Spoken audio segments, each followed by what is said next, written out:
I quit both Instagram and Facebook for the entire month of August 2022. In this video, I'm going to tell you the conglomeration of mildly annoying things about the platforms that led me to take a break from both for a month. The first reason is that I don't need the validation.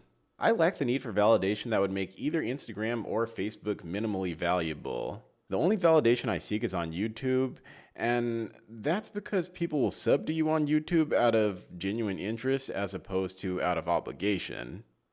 This makes the feedback loop on YouTube more valuable than other platforms. Also, comparison has never been an issue with me. If something good happens to someone else, I'm basically like, good for that person. Maybe it's because I have a healthy level of self-esteem, but there's not really anything others can post that will make me feel bad about myself. The irony here is that anxiety commonly felt by others due to comparison is often what drives others to quit social media, whereas I quit social media for a month despite not having that comparison problem.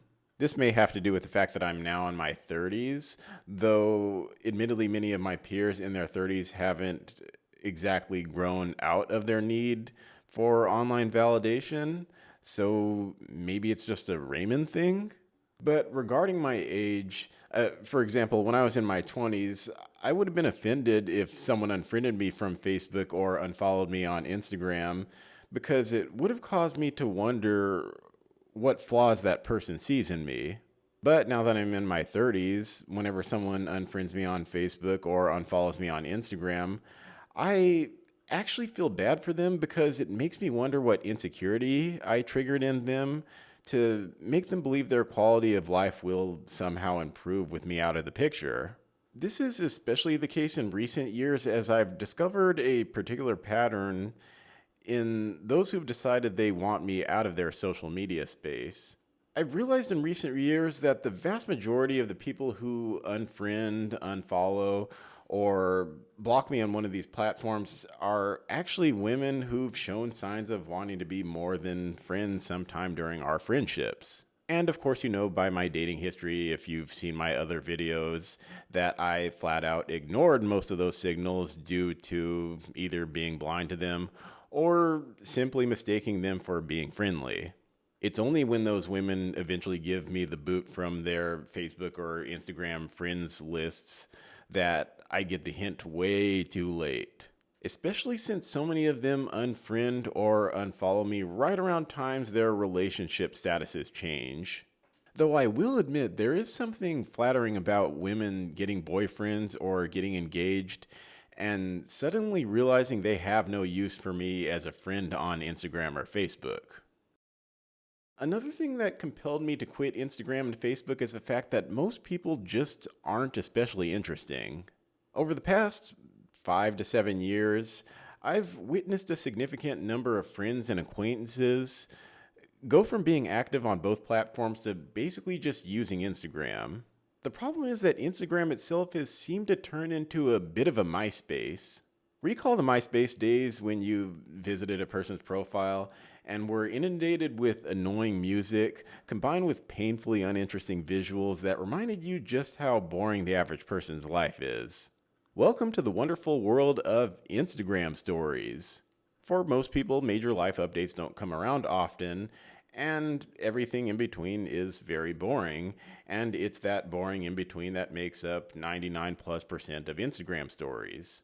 I'm pretty sure the feature exists because, like all social media features that are meant to keep you on a particular platform longer, the platform understands that people like to be seen, which is why it shows you who looked at your story.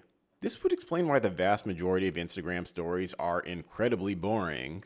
Instead of waiting for genuinely interesting moments that naturally occurred during the course of a person's life that are shareable, people seem to be looking for reasons to post more to their stories just so they can be seen more. This is the opposite of the Raymond philosophy of quality over quantity. One of the reasons I hardly ever post to Facebook or Instagram is that I value other people's time.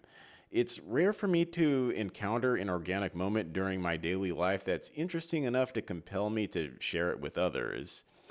And when I say interesting, I mean what I think will be interesting to other people and not just myself. This is where I become torn between the filmmaker part of me and the designer part of me. The filmmaker part of me values storytelling enough to encourage others to document as much of their lives as possible and to take advantage of the fact that we live in an age when social media and smartphone technology has democratized content creation. But then there's the designer part of me who values understanding the audience and being empathetic to their needs and wants. So when I see parents uploading to their Instagram stories every little thing their kids do, I'm thinking, good for you for documenting their upbringings, but also I want those 15 seconds of my life back. Well, it's actually more like 90 seconds because they'll never post just one story, they'll post like six. And sure, kids can be adorable from time to time, but there are many parents out there who don't realize just how large the gap is between how interesting they think their own kids are and how interesting others think those kids are. This means that what began as me choosing to friend or follow people I've met in person has now turned into me following accounts that are effectively just accounts that are all about kids I don't know. At this point, I feel like I'm viewing people's Instagram stories out of a sense of obligation, which might be one of my few toxic practices with social media. Anyway, I had a whole separate document about why 95% of Instagram stories are bad, along with things people can do to make them more interesting. But for now, I will conclude the portion of the video about people being boring. The last reason I quit Instagram and Facebook for a month, and probably the most underrated reason, is that people sent me too many videos. Sure, I'm flattered people value my opinion enough to want to know what I think about a video, but I absolutely hate that red bubble of anxiety that appears above the Instagram message icon every single time someone sends me a video. And I hate that the only way for me to clear it is by opening the message, which triggers my aforementioned sense of obligation to engage with the message. The reason I feel this way is because we live in an age when we're content rich and time poor. There are countless streaming platforms out there with rather large libraries of content. Combine that with the numerous social media platforms with their own video features, and you get more content than you'll ever be able to consume within the precious little time that is your life. So back in the summer when I received an influx of messages saying so-and-so shared a reel, I couldn't clear them quick enough because I don't check my phone every 5 minutes the way the rest of the world does. This is when I realized I should probably take a break from Instagram and Facebook. Because between Instagram stories, people DMing me videos, and next to no interesting status updates seemingly ever appearing on my Facebook feed, that seemed like a lot of wasted time, especially during a period when I was entering the home stretch of my movie production. By the way, I produced a movie titled San Francisco. Let's get into the takeaways. My overall takeaway from having not used Instagram or Facebook for a month is that nothing changed that much for me. I've never really had a social media addiction or phone addiction, so even when I use social media, I never get consumed by it. So it's not like I was having withdrawals, nor did I experience some life-changing improvement in my mental health. Perhaps part of the reason is that Facebook and Instagram just aren't as fun as they used to be. In the early to mid 2010s, it felt like everyone was regularly active enough on Facebook that it just felt like a part of daily life. And you could say the same thing about Instagram for the mid to late 2010s. In fact, you could say the same thing about MySpace for the mid to late 2000s. And right now, in the early to mid 2020s, we're in the TikTok era.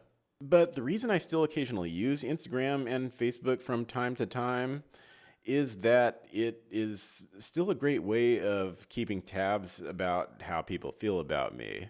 I don't care about how people feel about me for the usual social media narcissist reasons.